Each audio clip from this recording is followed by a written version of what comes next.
Lo dijo él. A primera hora. Muy bien, sigamos. Gracias, como siempre, los aportes de nuestra audiencia nos permiten enriquecer, obviamente, la opinión que procuramos argumentar en este espacio y, por supuesto, el desarrollo del noticiero. No se olviden, además, de poner un me gusta en la transmisión de YouTube. Tengo más de 2.800 conectados a esta hora, tenía 3.600 y pico y tengo 749 likes. Pongo un me gusta donde ve el pulgarcito hacia arriba en la transmisión de YouTube. ¿Qué opina Raúl Chávez, asambleísta nacional de la Alianza Revolución Ciudadana Reto, sobre esta noticia de las últimas horas, ¿no? Hace un poquito más de 12 horas, el presidente publica esta misiva a través de la cual anuncia su intención de ir a una asamblea constituyente. Raúl, bienvenido, qué gusto, buen día. Fabricio, buenos días. Andrea, buenos días. Un saludo a toda la audiencia. Vamos, sin miedo.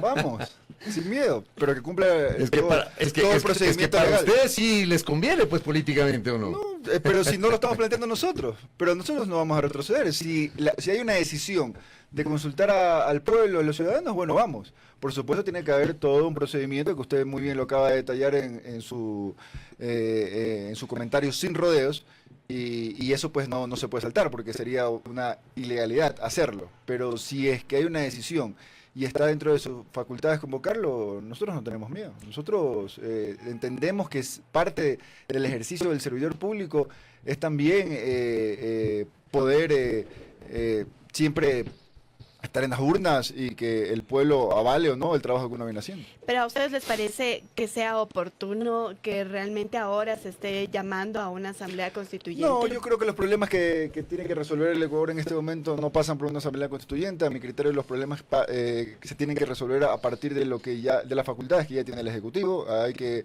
tener una gran planificación, hay que tener un presupuesto real que no sea inflado y que por supuesto apunte a los ejes más estructurales del país.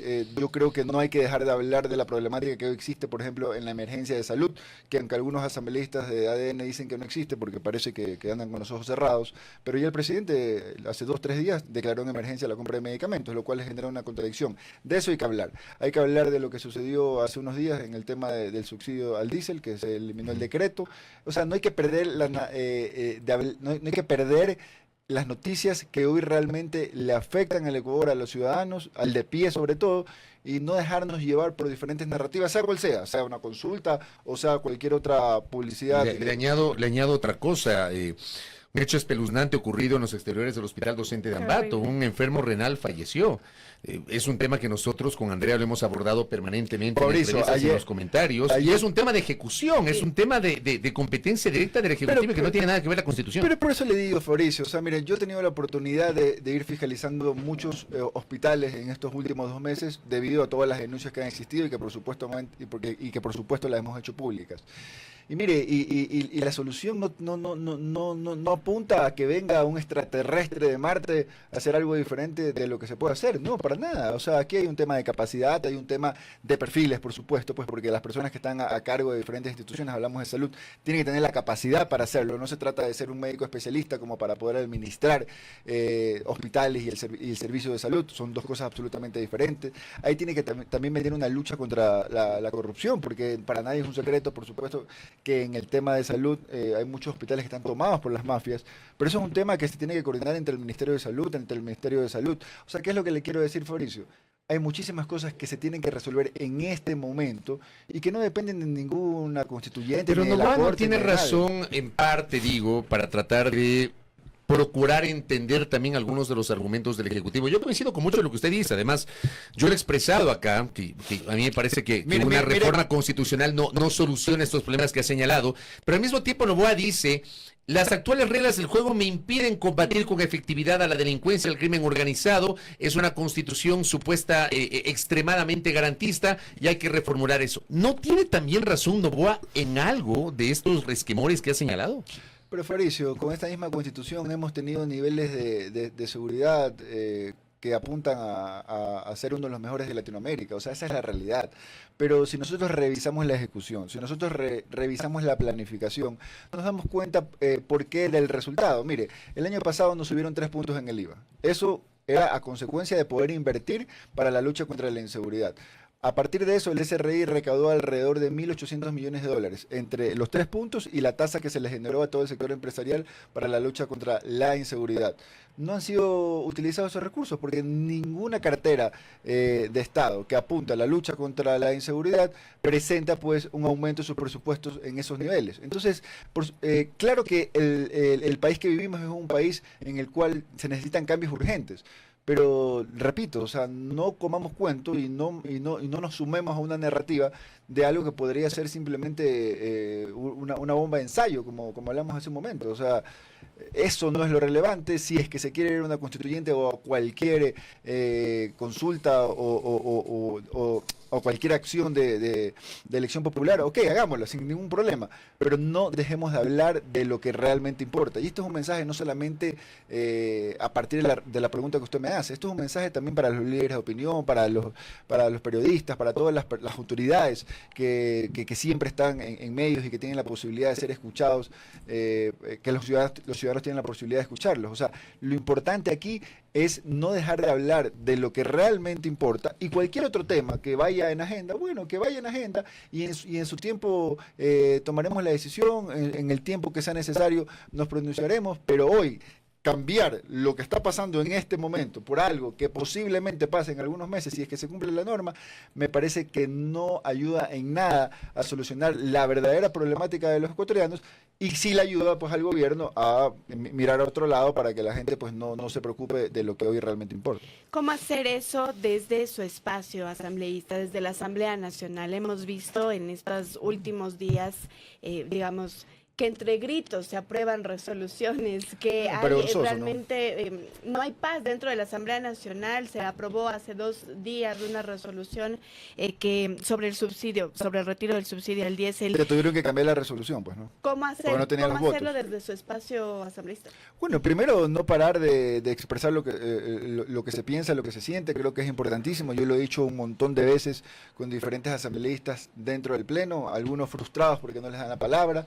Y mi respuesta es, bueno, está bien, por supuesto que parte de la función de un asambleísta es poder intervenir en el pleno, pero lo más importante es mantenerse en territorio, es poder ir a los medios de comunicación, hacer una comunicación de manera permanente, que es lo que yo intento hacer, precisamente para comunicarle a la gente qué es lo que se está haciendo a partir de la representación que tenemos. Mira, al final lo que sucede en la Asamblea Nacional también termina siendo un reflejo de la falta de planificación, de la falta de organización que se tiene hoy por parte del Ejecutivo, y eso, por supuesto, es lo que nos pasa factura y es lo que nos tiene viviendo como nos tiene viviendo. Por eso yo digo, hay que hablar de lo que realmente importa, de lo que realmente está afectando hoy a los ciudadanos. Estamos hablando de la crisis de emergencia, de la crisis de educación, del tema del diésel, que por supuesto afecta directamente al bolsillo de todos los ecuatorianos. Y si existen propuestas de consulta, propuestas de constituyente, bueno, las hablaremos en su momento. Y si hay que ir a elecciones, iremos a elecciones. No hay que tener miedo a eso. Al final, nosotros somos representantes del pueblo y no hay que tener miedo a que el pueblo nos juzgue. Ojo, cuidado, les termina jugando en contra y lo que ellos apuntan a una solución desde el punto de vista comunicacional termina siendo más bien un harakiri. Políticamente, usted, ¿cómo mira esta posibilidad de ir a una asamblea constituyente, tanto para el gobierno cuanto para ustedes que encarnan la oposición? 1 y 2. Yo he planteado una duda, creo que es una duda razonable. Yo no estoy tan seguro si en realidad hay una intención del gobierno de ir a una asamblea constituyente. Tengo mis dudas, sobre todo porque no han presentado ni siquiera bien redactadas las preguntas de la intención de enmiendas constitucionales vía consulta popular. Eso me genera muchas dudas.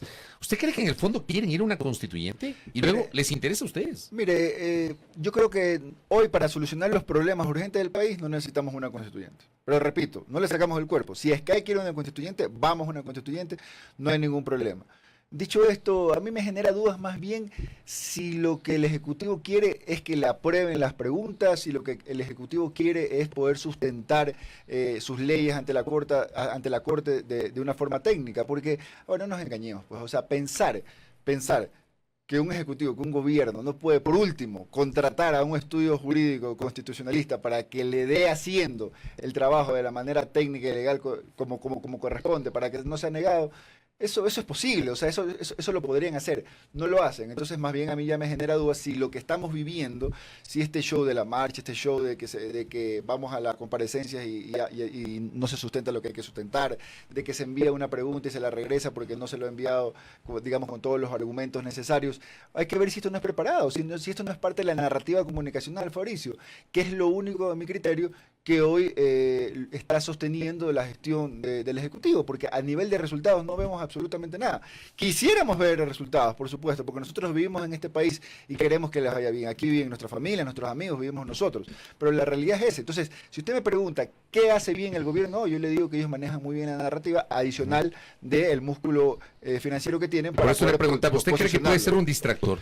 A mí, pero ¿No descarta? Pero Fabricio, yo creo que no solamente es un distractor el llamado a consulta. Creo que es un distractor lo poco eficientes que son para poder sustentar las leyes desde el punto de vista técnico, desde el punto de vista legal. A partir de eso se generan marchas, a partir de eso se generan conversaciones y entonces terminamos hablando de la incapacidad jurídica, de que la Corte está en contra del gobierno, etcétera, y no hablamos de lo que realmente importa, como le dije hace un momento, que es la fiscalización de los hospitales, que es el subsidio al diésel, que es el sector de la educación que está en penurias, que es esta fusión que se ha generado entre diferentes ministerios, donde hoy tenemos que el Ministerio de Energías Minas es el mismo Ministerio de Ambiente, que adicional a eso también implica pues una reducción de personal que se traduce pues en personas sin trabajo.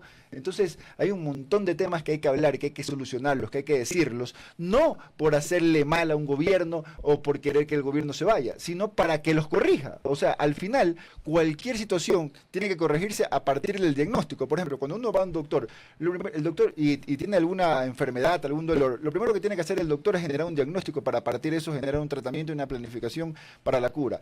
Eso es lo que nosotros buscamos hacer, elevando la voz en situaciones de emergencia como está pasando en el país. Ahora, necesitamos pues que el Ejecutivo lo acoja y que lo resuelva. Miren, el tema de salud, querido Fabricio, o sea, se creó un comité de la salud, me parece que era el nombre, no recuerdo bien, ¿hace cuánto? ¿Hace 2, 3 semanas?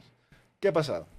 Es que no ha pasado nada, porque ese comité es conformado por la vicepresidencia, conformado por otros ministerios. Es un comité más bien de articulación entre las instituciones del Estado, ¿no? Pero la realidad es que más que articulación, volvemos a lo mismo, al tema comunicacional. Esa semana o esas 2 semanas se habló del comité y ya no se hablaba de la emergencia. Entonces, por eso yo sí creo que tiene que haber un llamado responsable a todos los líderes de opinión, a todas las personas que tengan la oportunidad de hablarle a la ciudadanía, para no cambiar la narrativa, para hablar de lo que realmente importa. Por supuesto que estos temas hay que decirlos, pues tampoco vamos a decir que no vamos a hablar si el presidente hace un llamado a una asamblea constituyente, pero no tiene que ser esa la prioridad. Porque por último, si es que eso termina pasando, bueno, preocupémonos en el momento que tenga que elaborarse la nueva constitución, pero hasta mientras, ¿qué hacemos? ¿Dejamos morir a las personas? Ustedes hablaban hace un momento de la persona que lamentablemente murió por el tema de diálisis, protestando por el tema de diálisis.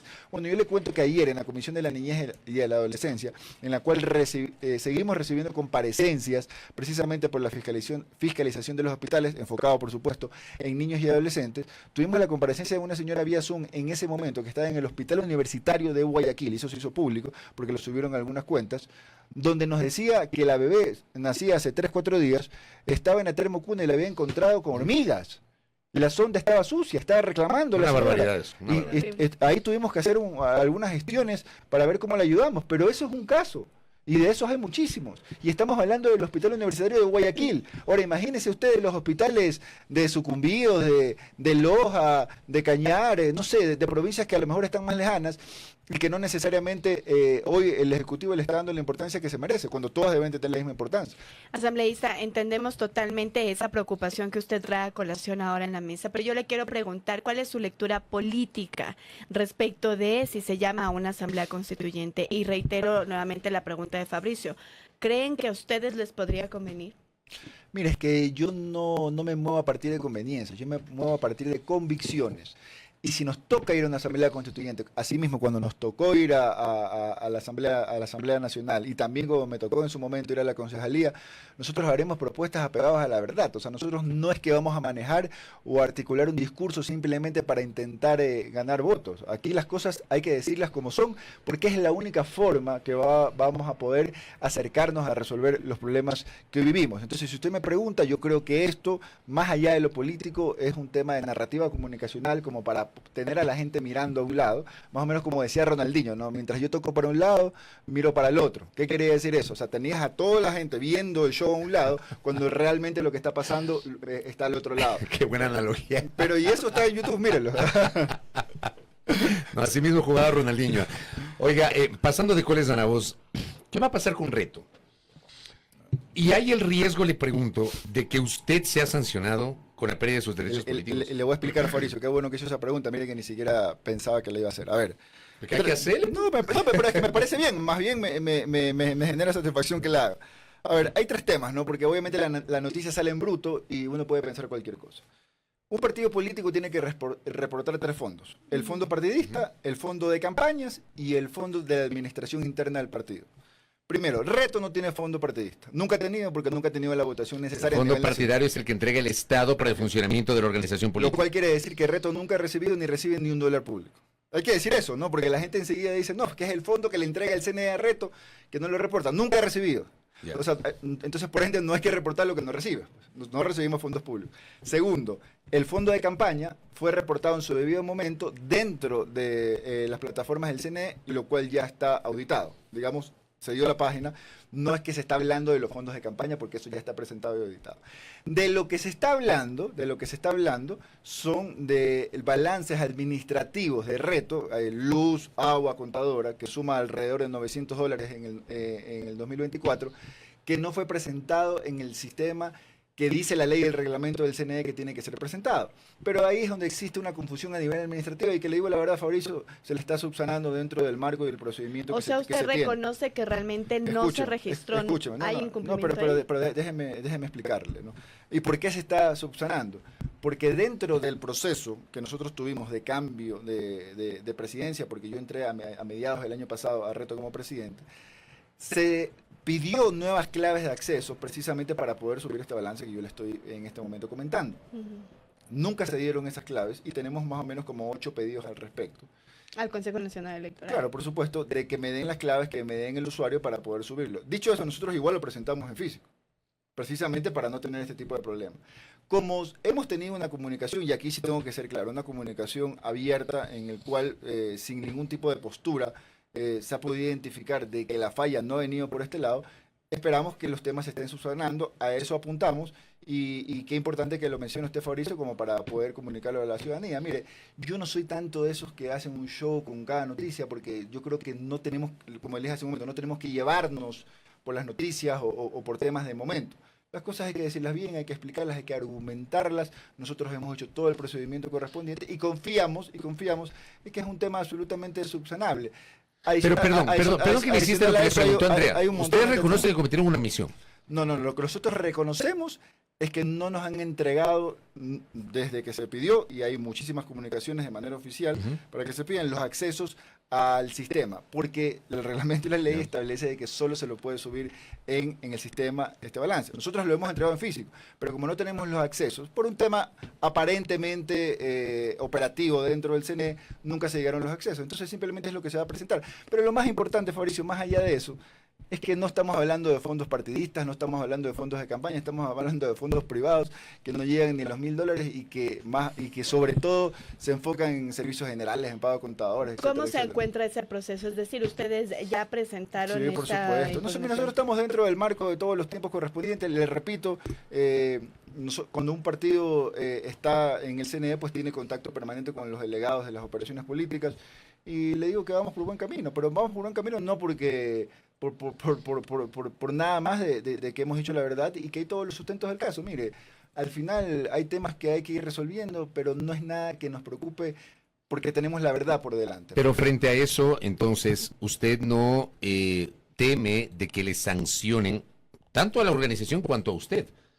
Porque lo que se difundió es que hay la posibilidad de que usted pierda sus derechos políticos. Sí, bueno, pues ya se difundió lo que se difundió, pero eso no quiere decir que eso vaya a pasar, por favor. O sea, como le digo, imagínense si uno se pone a responder cada noticia que sale, creo que no le daría el tiempo y perderíamos de hablar de temas más importantes, que es lo que yo le estoy diciendo en este momento. Porque al final, por último, esto es un tema privado de un movimiento. Pero aquí lo importante no es eso, lo importante es poder solucionar la emergencia que se presentan todos los días en los sectores de salud, en los sectores de educación, educación. Hay que ver también el tema energético, que se dice que los embalses están llenos y que por eso no vamos a quedarnos sin luz, pero la realidad es que cuando no llueva, cuando ya no exista, lo que llenan los embalses, van a tener que abrir los embalses y si no llueve se puede generar también algún problema, siempre que no exista el mantenimiento correspondiente de las diferentes fuentes de energía que nos proporciona el país. Veamos, esperemos que eso no pase porque realmente la afectación no solamente es al ciudadano, sino a todo el aparato productivo. En todo caso, creo que eso es lo importante, Fabricio, no hay que llevar esta conversación a otros lados. No, sí, hay que hablar de lo importante, pero hay cosas que también hay que preguntar. Y con base en lo que con base en eso, solamente para entrar a la recta final de la conversación. Está claro que ha comenzado una nueva, no sé si llamarla arremetida en contra del alcalde de Guayaquil, Aquiles Álvarez, que lo ha denunciado en redes, aparentemente, él presentó el documento de la Fiscalía, donde están pidiendo que le cambien la medida cautelar por no presentación, cuando el alcalde ha explicado que estuvo en Cancillería ese día. O sea, me parece una locura. No solo que lo ha explicado, sino que lo vio todo el Ecuador. Pero usted, ¿cómo ve la situación del alcalde en este momento, jurídicamente hablando? Mire, yo no soy ni abogado ni técnico en la materia, pero por supuesto que dentro de la información que se maneja está claro que no existen pruebas. Pues. A mi criterio, y yo lo he dicho algunas veces, esto apunta a una persecución. Lamentablemente hoy hay un criterio de que a los rivales políticos, porque estos no son temas personales, a los rivales políticos hay que acabarlos, hay que hundirlos, cuando la realidad es que hay que superarlos. Yo creo que un país como el Ecuador, y todos los países del mundo, la única forma de progresar y de desarrollarse es siendo mejor del que vino o el que está al frente. O sea, esa es la realidad. Y como lo que usted dice, pues no lo que ha denunciado el alcalde, o sea, ya parece hasta ridículo, pues no, o sea, decir de que no ha cumplido una medida cuando es el propio gobierno, que fue la Cancillería, si no me equivoco, y el ministro del Interior me parece que también estuvo en esa reunión, que se lo convocó a Quito, pues entonces no se lo hubiese convocado y lo hubieran dejado en Guayaquil y él seguramente hubiese seguido cumpliendo. Pero incluso del alcalde estuvo presente en el debate del día martes en el Pleno de la Asamblea Nacional en la resolución de los subsidios. Pero es que me imagino que... Lo mencionó Esteban Torres Cobo durante su alocución. Pobrecito Esteban, ya hay que darle un abrazo mejor. Para que alguien lo quiera. Es que me da la impresión que se queda en el medio. Mire, lo que menos quise yo en ese momento es pedir la palabra para poder rebatir. Yo después saqué un video en redes, no sé si lo pudieron ver, si no, ahí se los paso en algún momento. Yo creo que este no es momento de ponerse pico a pico, ¿no? Y si usted me pregunta puntualmente de ese tema, creo que esa fue la narrativa para poder sustentar el porqué de la toma de decisión y el porqué de decir, no, es que ellos se oponen por otra cosa, o sea, no tienen nada que ver. O sea, son temas que se han venido presentando en los últimos años y hoy quisieron utilizar esa excusa como para poder sustentar o argumentar. Mira, nosotros no caemos en ese juego. Yo tengo claro que hoy estamos representando a los ecuatorianos y ponerme a ser parte de ese show que no abona absolutamente en nada y que más bien termina desgastando más aún la imagen de la Asamblea, creo que no amerita. Nosotros al final lo que estamos haciendo es trabajando de manera responsable, de manera planificada y a partir de eso los resultados se verán. Ok, solo para finalizar, asambleísta, ¿qué opinión le amerita que esa sea la narrativa, según su visión, de lo que se está queriendo posicionar en la Asamblea y estas acciones de ejecuciones que se están realizando en la Asamblea Nacional?